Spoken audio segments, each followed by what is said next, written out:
What unfolded inside the federal courtroom was not merely dramatic.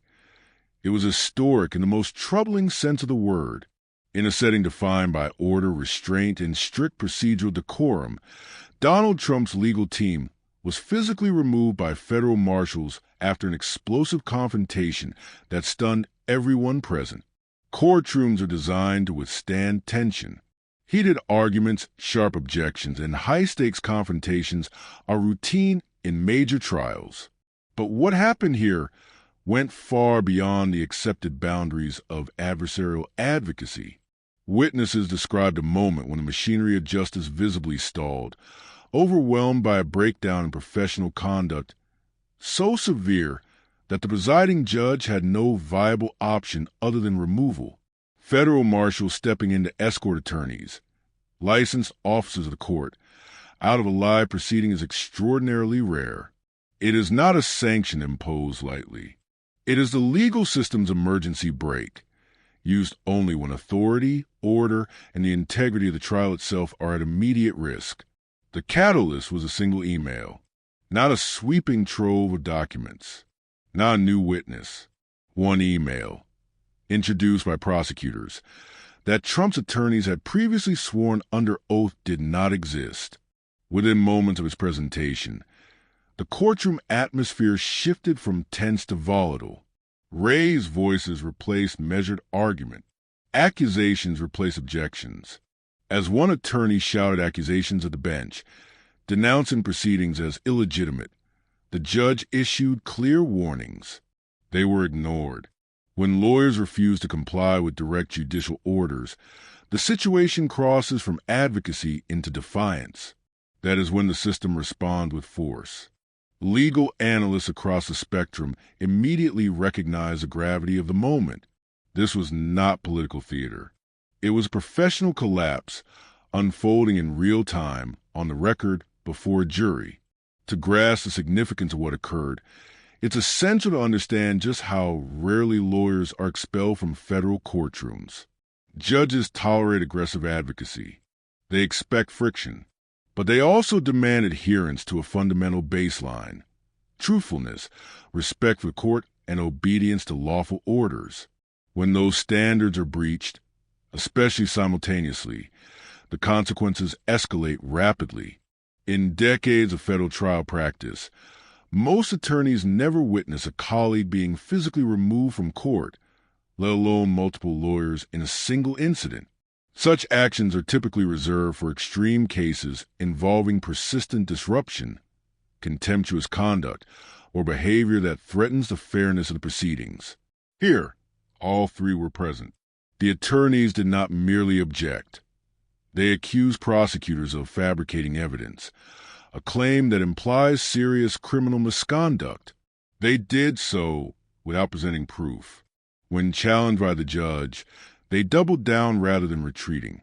When ordered to sit down, they refused. This combination is legally radioactive. Judges are entrusted with preserving the integrity of the courtroom. If an attorney is allowed to continue making demonstrably false claims, defying orders, and inflaming proceedings, the judge risks undermining the legitimacy of the entire trial. Removal at that point is not punitive. It is necessary.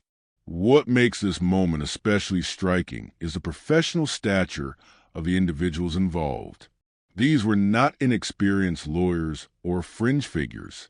They were lead trial counsel in one of the most consequential criminal cases in modern U.S. history.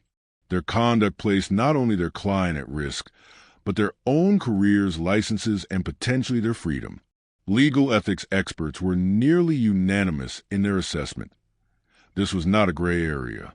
It was a line crossed in bold, irreversible fashion.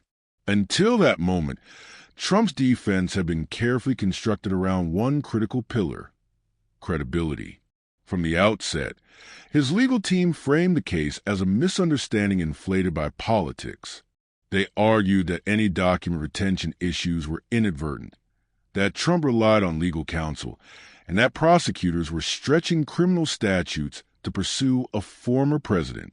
This strategy required the court to believe that Trump's lawyers were meticulous, transparent, and trustworthy. For weeks, That approach appeared to be working. The defense maintained professional composure, followed courtroom protocols, and methodically challenged the government's narrative. Through cross-examination, they exposed gaps in timelines, highlighted ambiguities in email chains, and forced prosecution witnesses to concede uncertainty in document handling procedures. According to reporting at the time, legal analysts began suggesting that Trump might realistically establish reasonable doubt on at least some charges. The defense did not need to win every argument. It only needed to weaken the prosecution's story enough to make jurors hesitate. That strategy depended entirely on one thing: the court believing that Trump's attorneys were acting in good faith. The moment they falsely claimed an email had never been produced, only to have the prosecution immediately prove otherwise using the defense's own filings, that credibility evaporated instantly. What had been a disciplined, calculated defense unraveled into chaos. Once credibility is lost in a courtroom, it cannot be recovered with argument or passion. Judges and juries remember not just what was said, but how it was said and why. In a single confrontation, Trump's legal team transformed from advocates into cautionary examples, and the defense strategy they spent months building collapsed under the weight of their own words. What made the explosion in court so devastating was that it did not happen in a vacuum. Prosecutors had spent days, quietly and deliberately, constructing a legal trap that relied on patience rather than spectacle. Through witness testimony, they established internal document retention policies. They synchronized timelines using phone records, emails, and metadata.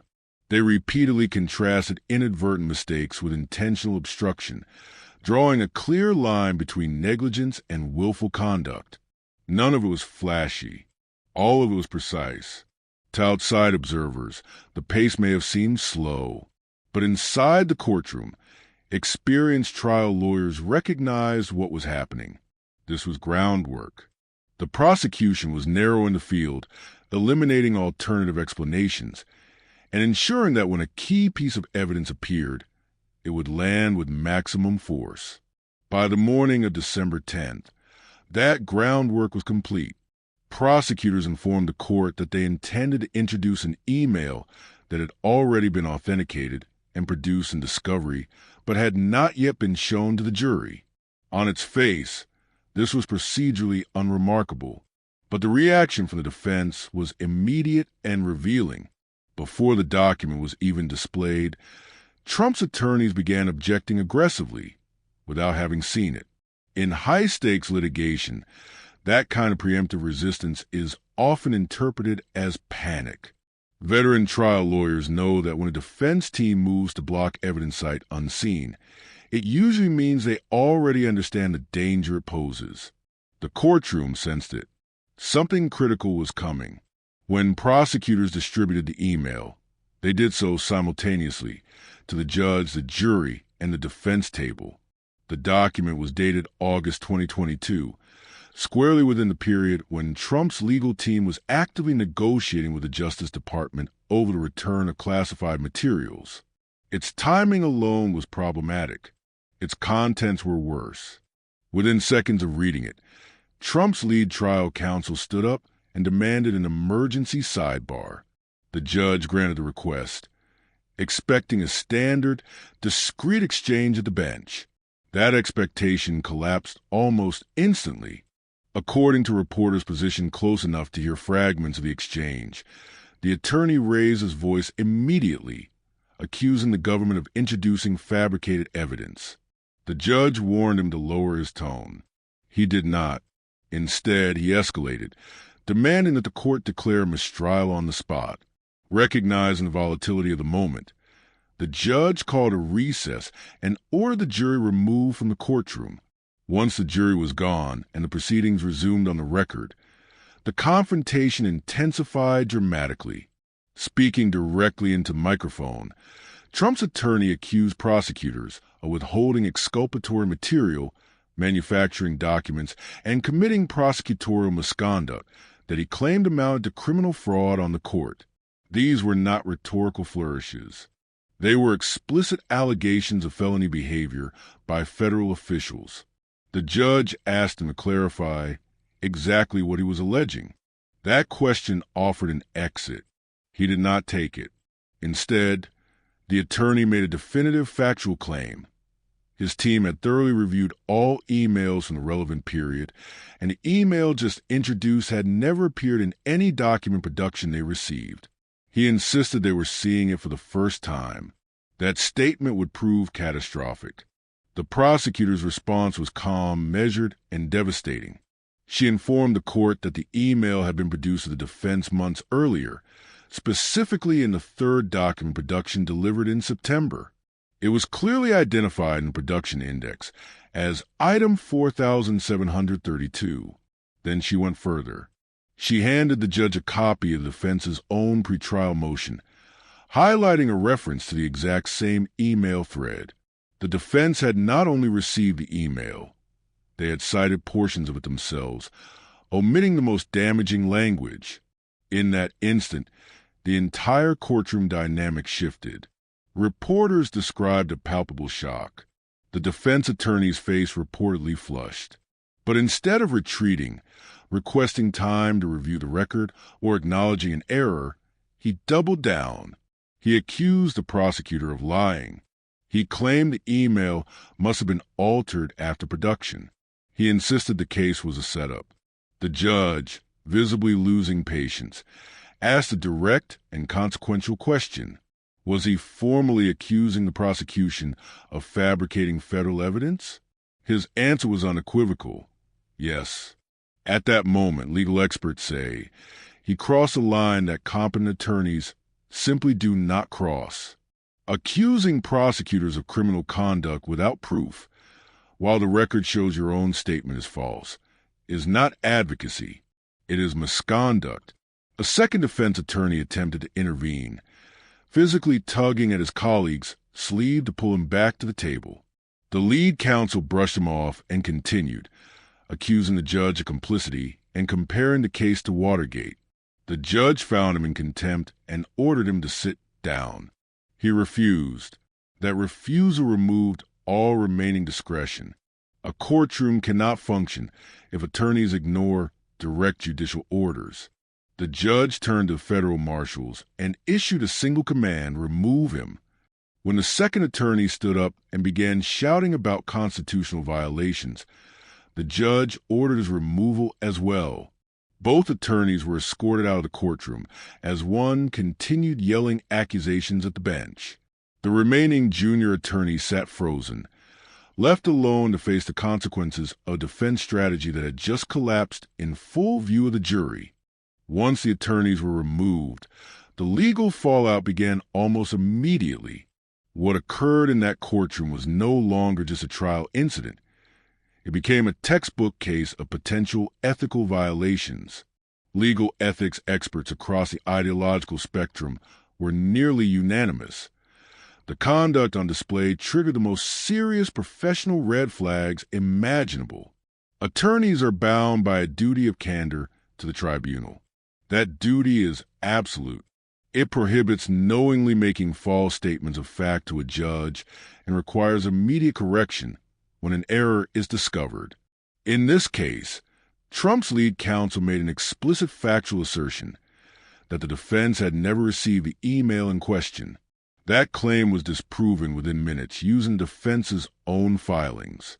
At that moment, the ethical obligation was clear: acknowledge the mistake, correct the record, and move on. Instead, the attorney escalated. Accusing federal prosecutors of fabricating evidence is not merely aggressive advocacy. It is an allegation of criminal conduct. Such accusations demand extraordinary proof. Making them without evidence and in direct contradiction to the documentary record places an attorney in immediate jeopardy of disciplinary action. Legal scholars noted that the judge even offered an off-ramp by asking whether the attorney was formally accusing the government of evidence fabrication. He was given a chance to walk it back. He declined.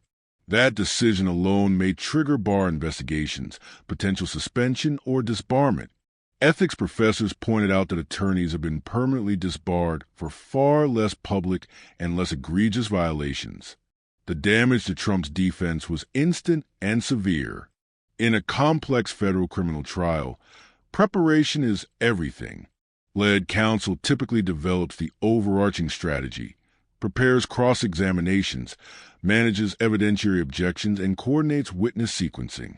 Losing that leadership mid-trial is catastrophic. Trump was suddenly left with a junior attorney who had not been prepared to carry the case alone. That lawyer now faced experienced federal prosecutors who had just secured not only an evidentiary victory, but a psychological one. Jurors, meanwhile, had witnessed something unforgettable: defense attorneys being expelled from the courtroom for dishonesty and defiance. Legal analysts consistently note that juries may not understand technical legal arguments, but they understand behavior. When lawyers appear desperate, chaotic, or untruthful, jurors draw conclusions. This moment also shattered the defense's core narrative. A strategy built on credibility cannot survive a public credibility collapse. Even if new attorneys were brought in, the damage could not be undone. The jury cannot unsee what it witnessed. Every option now facing Trump carried serious downside. Seeking new counsel mid-trial would likely require continuance, something judges are extremely reluctant to grant absent extraordinary circumstances, especially when the crisis is self-inflicted. Proceeding without new counsel meant continuing severely undermanned. There was no good choice left. For many legal observers, this episode felt disturbingly familiar. Over the years, multiple attorneys who chose to represent Trump aggressively have seen their careers unravel. Each case followed a similar arc: initial confidence, increasingly extreme claims, ethical shortcuts, and eventual professional collapse. Rudy Giuliani lost his law licenses and faced crushing financial judgments. Sidney Powell became synonymous with unfounded conspiracy theories. Jenna Ellis pleaded guilty and publicly admitted to making false statements. John Eastman now faces disbarment proceedings and potential criminal liability. What unites these cases is not ideology, but behavior. Attorneys abandon professional restraint in favor of client loyalty, rhetoric over evidence, and spectacle over substance.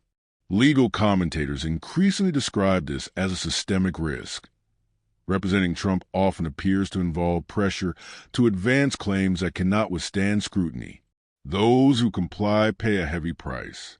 The courtroom meltdown was not an anomaly. It was the latest data point in a long-running pattern. The consequences of this incident extend far beyond one trial or two attorneys. At stake is a fundamental principle of the justice system, that the rules apply equally to everyone. Judges cannot allow lawyers, no matter how powerful their client, to lie, defy orders, and accuse prosecutors of crimes without evidence. If such conduct were tolerated, courtroom norms would collapse. Trials would devolve into theater. The distinction between advocacy and misconduct would vanish. Bar associations, judges, and legal institutions are watching closely. The response to this episode will signal whether ethical boundaries still matter in high-profile cases. If meaningful consequences follow, it reinforces the idea that the system remains anchored to professional standards. If not, it risks encouraging even more extreme behavior in future cases. For Trump, the message is stark. When lawyers would rather be removed from court than confront damaging evidence, it tells a story no closing argument can undo. For the legal profession, the lesson is even clearer. No client is worth your license, your reputation, or your integrity. This was not just a courtroom meltdown. It was a warning.